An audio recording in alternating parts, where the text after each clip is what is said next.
सर्दियाँ शुरू हो चुकी हैं और मैं बना रही हूँ विंटर स्पेशल लड्डू। यह लड्डू हम लोगों को सर्दी में ज़रूर खाने चाहिए और इस लड्डू को खाने से शरीर को गर्मी, ऊर्जा और कई पोषक तत्व मिलते हैं जो रोग प्रतिरोधक क्षमता को बढ़ाते हैं। तो चलिए इस लड्डू को बनाना शुरू करते हैं। तो सबसे पहले मैंने यहाँ ले लिया है अलसी के दाने जिसे हम फ्लैक्सीड भी बोलते हैं, आधा केजी है, आधा केजी गुड़ और ये है गोंद मैंने ले लिया है 200 ग्राम, अखरोट है ये 50 ग्राम। उसके बाद ये पिस्ता, काजू, किशमिश और हरी इलायची 5-6 और ये मखाने। काजू, किशमिश, पिस्ता ये सब 50 ग्राम 100 ग्राम आप ले सकते हो।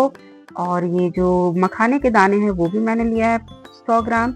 अब सबसे पहले हम एक कढ़ाई लेंगे, कढ़ाई को गर्म करेंगे और अलसी के दानों को भूनेंगे। शुरुआत में तो हम गैस का फ्लेम तेज रखेंगे ताकि अलसे अच्छे से गर्म हो जाए और जब ये भुना जाएगा तो इससे चट चट की आवाज आती है। तो जब ये आवाज आने लगे तो समझ जाइए कि ये अलसी भुना गई है।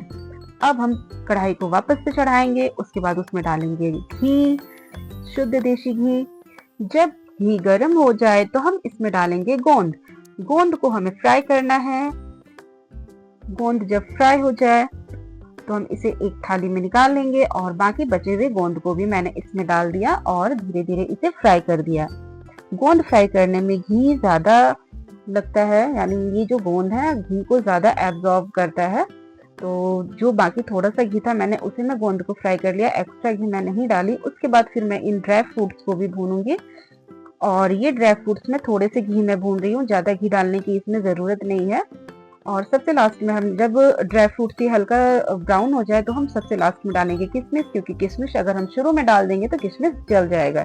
इसलिए सारे ड्राई फ्रूट जब अच्छे से भुना जाए, हल्का रेड हो जाए तो हम किशमिश को डालेंगे। फिर हम डालेंगे ये मखाने भी हमें हल्का ही रोस्ट करना है, ज्यादा रोस्ट नहीं करना है और इसमें घी वगैरह डालने की कोई जरूरत नहीं है। अगर आप चाहो तो इसमें मखाने भूनने में घी डाल सकते हो, नहीं तो वैसा कोई कंपलसरी नहीं है।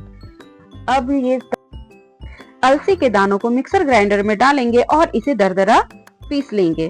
ध्यान रखना है कि ये हमें इसे ज्यादा महीन नहीं करना है, हमें इसे दरदरा ही रखना है। और बाकी बचे अलसी के दानों को भी मैंने पीस लिया है, दरदरा पीस लिया है। अब हम डालेंगे इसमें धीरे धीरे थोड़ा थोड़ा करके ड्राई फ्रूट्स। सारे ड्राई फ्रूट्स को हमें इस मिक्सर में डाल के दरदरा ही पीसना है। ध्यान रहे कि ड्राई फ्रूट्स ज्यादा महीन ना हो जाए।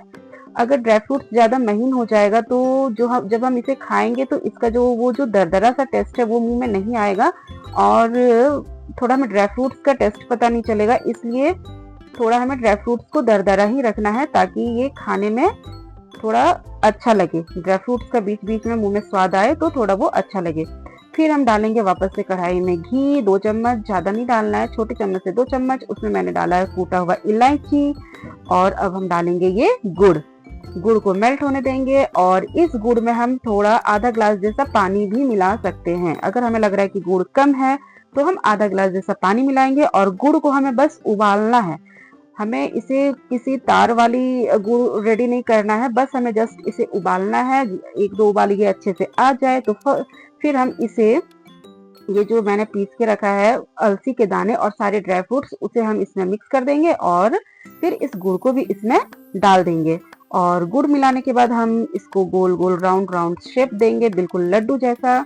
और ध्यान रहे कि हमें ये गरम गरम ही लड्डू बनाने हैं, नहीं तो जैसे जैसे ये ठंडा होते जाता है ना वैसे वैसे ये थोड़ा लड्डू बांधने में प्रॉब्लम होती है। लेकिन फिर भी यहाँ घबराने की जरूरत नहीं है। कभी कभी ऐसा होता है कि लड्डू कम्प्लीटली ठंडा हो जाता है बनाते बनाते और बाकी के जो लड्डू है वो नहीं बंधाते हैं। लेकिन हमें यहाँ पे ये करना है कि जब नहीं बंधाए तो हमें इस पे थोड़ा सा पानी छिड़क के सारे लड्डुओं को बांध लेना है और ये लड्डू आराम से बंधा जाते हैं और ये खाने में बहुत स्वादिष्ट होते हैं। सर्दियों में हमें इन लड्डू को खाना चाहिए, ये भरपूर फायदेमंद लड्डू हैं।